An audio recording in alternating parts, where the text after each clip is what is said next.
Hi everyone, I hope you're having a wonderful day. Today we're stepping into Sam's birthday, a day she never expected anyone to remember. But when Officer Lee arrives at her wooden house, he brings something that gently changes everything. If you enjoy this episode, don't forget to subscribe so you won't miss the next chapters of Sam and Lee. Sam woke before the sun, the way she always did. The wooden house was still wrapped in a soft blue silence, thin morning mist pressing lightly against the shutters, the air smelling of earth after a long night. She sat up slowly, pulling her thin blanket aside, letting the cool dawn brush her skin. Today was her birthday. She didn't say the words out loud. They simply drifted through her chest like a small, quiet leaf caught in slow-moving water. A thought she didn't dare hold for long, because birthdays had never meant celebration for her. Not once. Not when she was little. Not when she lived with the woman who was supposed to be her mother-in-law, who treated her as a burden, a tool for survival, rather than a girl who might need tenderness.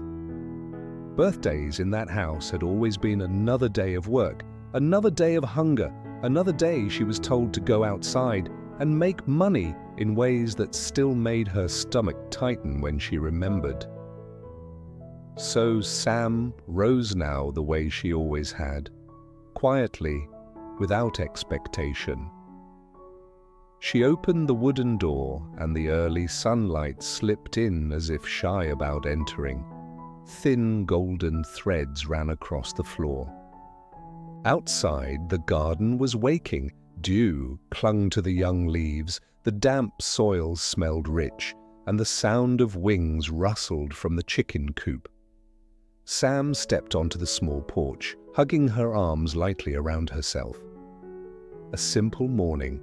An ordinary one, and yet something inside her felt different today, gentler, softer, as if her heart was stretching into a fullness it wasn't used to holding. She picked up the watering can and walked into the garden. The soil was cool under her feet. She watered each rose slowly, touching the leaves with careful fingers. The tomatoes were growing well. The herbs spread a little more each day. The green beans had begun to climb their wooden stakes with quiet determination. Sam smiled at them. "You're all growing so fast," she murmured, letting her voice blend with the morning. "Just like I'm trying to." A small bark sounded behind her. The little dog, one Lee had given her not long ago, tumbled toward her, tail wagging in eager circles. Sam crouched down, rubbing its head fondly as it pressed against her leg with unconditional trust. She had never had a dog in her old life. Care, softness, affection, none of that had existed in the place she came from. But here she had built something different. After feeding the dog, she scattered grain for the hens. The chickens fluttered toward her with cheerful energy, clucking and pecking at the ground. She laughed, an easy, warm sound that still surprised her at times. Happiness, she was learning, wasn't loud. It was quiet, steady, like morning sunlight inching across the earth. Still beneath that peace, a small ache moved inside her. She wondered if Lee remembered what day it was. Of course she didn't expect him to. She had never told him, not properly. Once, months ago, she had mentioned, almost accidentally, that she didn't know what birthdays were supposed to feel like. She had shrugged it off quickly, embarrassed by how raw the truth sounded. Lee had been quiet for a long moment, his eyes soft with a heaviness she couldn't quite read. Now, standing in her garden with the sun slowly rising, she wondered if he ever thought about that moment. But Sam pushed the thought away. She didn't need celebration. She didn't need gifts. The peace of this morning alone was already more than she'd had in the first 20 years of her life. She gathered a small basket of herbs and eggs for breakfast, then swept the porch, her thoughts drifting like smoke in early morning air. When the sound came, low but familiar, her heart stumbled. A motorbike. The engine hummed steadily up the slope, then slowed near her gate. She straightened, brushing loose hair from her face, unsure whether to hope or to retreat behind caution. The motorbike rolled to a gentle stop. Lee swung one leg over and climbed off, the morning light catching the line of his shoulders, the faint tiredness still visible from the weeks of recovery.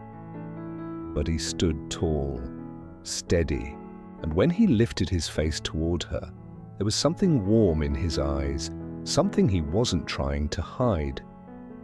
Sam felt her breath catch. "Morning," Lee said softly. She nodded. "Morning." For a moment, neither moved. The dog barked softly at their feet. A breeze shifted the leaves, carrying the faintest scent of fresh earth and smoke from a distant kitchen. Then Lee reached behind him. A small paper bag, simple, folded neatly at the top. Sam blinked, confusion flickering across her face. Lee didn't offer it immediately. He just held it lightly like something fragile. His voice was gentle, almost careful. "I thought maybe you'd come with me today." Heat rose to her cheeks. Go where? He hesitated, not because he didn't know the answer, but because he was studying her reaction, the way only someone who truly cared would. "Just into town," he said. "Coffee, a walk, something simple." She stared at him, unsure how to speak. Her fingers tightened around the basket of herbs she was holding. No one had ever asked her on a birthday outing. No one had ever thought of her day at all. The idea felt strange, tender, almost frightening. Lee noticed the way she stiffened, and his voice softened even more. "You don't have to say yes," he added quietly. "I just thought it might be nice." Sam swallowed, her throat suddenly tight. She wasn't used to someone making space for her feelings before their own. She wasn't used to being thought of first, especially on a day like this. "Okay," she whispered. "Let me get ready." A small, relieved smile touched Lee's lips. As Sam went inside to wash her hands and grab her shawl, she caught her reflection in the small mirror on the wall. For the first time in her life, she was going out on her birthday. Not to beg, not to run errands, not to survive another harsh day, but to spend time with someone who made her feel seen. She touched her cheek, surprised to find her eyes shining with something warm. When she stepped back onto the porch, Lee was waiting beside the motorbike, holding the helmet out to her with quiet patience. Sam took it, and as she climbed onto the seat behind him, her heart lifted, not loudly, not dramatically, but in a way she had never known it could. Today might actually be hers. The cafe sat on the corner of the small town square, tucked beneath a row of old tamarind trees whose shadows stretched lazily across the pavement. It wasn't fancy, just a few wooden tables, soft yellow lights, and the smell of roasted beans drifting out into the street. But to Sam, who had grown up in places where warmth rarely existed, it looked almost magical. Lee pushed open the door and stepped aside, letting her walk in first. It was a small gesture, but Sam felt it settle deep in her chest. They chose a seat by the window. Late morning sunlight spilled across the table, turning the steam from their cups into soft curls that rose and disappeared. Sam wrapped both hands around her mug even though it was warm out. Maybe to steady herself. Maybe because she still felt shy, even after all the days and nights she had spent thinking about him. Lee watched her quietly for a moment. Not staring, just observing, as if memorizing the way her eyes softened when she looked outside, or the way she brushed a loose strand of hair behind her ear. "Feels good to be out like this," he said. Sam nodded. "It does." But she was thinking something else. "It feels even better because I'm with you." She didn't dare say it out loud. They talked then, not about big things, not about the mission that had nearly taken Lee's life, or the long nights she spent worrying. Instead, the conversation wandered the way rivers do, slowly, easily, with no rush to reach any destination. Sam told him about the garden, the tomatoes that were growing crooked but stubbornly, the herbs that had taken over the corner bed, the chickens who insisted on escaping every chance they got. She talked about the little dog he had given her, how it had begun sleeping beside her bed, how it insisted on following her to the porch every morning. Lee listened the whole time, smiling quietly, his expression softer than she had seen in months. When she paused to sip her drink, he said, "I'm glad you're doing well." Sam looked up. "I'm learning," she answered, and he nodded, as if that was enough, as if her learning to breathe easily in this gentle life was worth more than anything else. After a while, Lee glanced at the small paper bag beside him.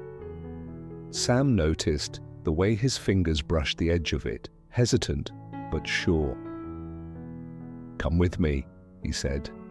They left the cafe and walked along the street lined with storefronts, tailor shops, fruit stands, bakeries breathing warm scents into the air.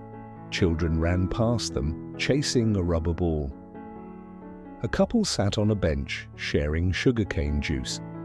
Life unfolded around them in soft, simple colors. Lee slowed near a clothing shop. He didn't say anything. He just opened the door and stepped inside.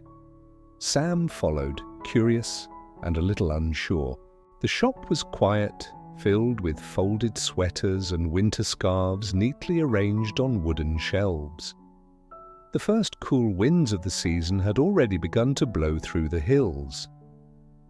Sam often felt it late at night, the way the cold slipped under the doorframe, brushing her ankles. Lee walked toward a rack near the back. He lifted a soft, warm winter coat, a plain design, pale and gentle, the kind of color that would suit Sam naturally. He didn't ask her to try it. He simply held it out. "Here," he said, "for winter." Sam blinked. She touched the sleeve lightly, as if afraid it wasn't real. "For me," she whispered. Lee nodded. You never dress warm enough. And I'd worry if..." He stopped, clearing his throat. "I'd worry if you got sick." The words were simple, quiet, but they carried more tenderness than any grand confession could have. Sam looked down at the coat again. No one had ever given her something to keep her warm before, not once, not even on the coldest nights of her childhood. She swallowed hard. "I've never had something like this," she said, her voice barely audible. Lee hesitated, a faint worry crossing his face, as if unsure whether he had overstepped or chosen wrongly. But Sam shook her head quickly. "No," she said, "I love it." And she meant it. completely.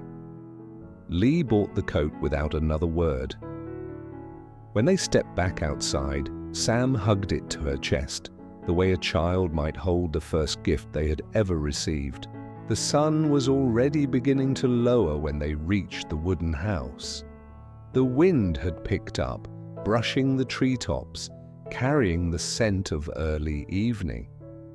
The little dog barked excitedly as they approached, running in frantic circles around their feet. Inside, Sam lit the small lamp hanging near the door. Warm yellow light filled the room. Lee rolled up his sleeves without being asked and stood beside her as she pulled vegetables from the basket. "You should rest," she said gently. "Let me help," he answered. And she didn't argue again. They cooked together, moving around each other in the small kitchen with a quiet ease that felt older than their story. Sam chopped herbs while Lee washed the greens. They talked when words came, fell silent when they didn't. It was the kind of silence that felt full, not empty. When dinner was ready, they sat across from each other at the small wooden table, 2 bowls of rice, stir-fried vegetables, a little dish of braised pork. Simple food. The kind of meal Sam used to dream about having with someone who cared for her. Outside, the night settled gently around the house. Inside, something warm and steady settled between them. Lee set his chopsticks down after a few bites. His eyes softened in a way Sam wasn't prepared for. "I'm glad you let me take you out today," he said quietly. Sam lowered her gaze, her cheeks warming. "It was special," she whispered. Lee reached across the table, hesitating only for a second before touching her hand. Not firmly, not boldly, just a soft, careful touch. "Happy birthday, Sam," he said. Sam's heart tightened, full and aching in the best way. She lifted her eyes, and the lamp's glow turned them into something bright and shimmering. "Thank you," she breathed. She didn't say, "No one has ever celebrated this day with me before." She didn't say, "You're the first person who's ever made me feel like my birthday matters." But Lee seemed to understand anyway. Outside, the wind softened. Inside, their hands remained together on the small wooden table as the night wrapped around them like a quiet blessing. For the first time in her life, Sam felt what a birthday was meant to feel like. Some birthdays don't need candles or crowds. Just the right person, showing up at the right time, with a kindness that stays long after the night ends. If this quiet chapter touched you, don't forget to subscribe, like, and share. I'll see you in the next episode of Sam and Lee.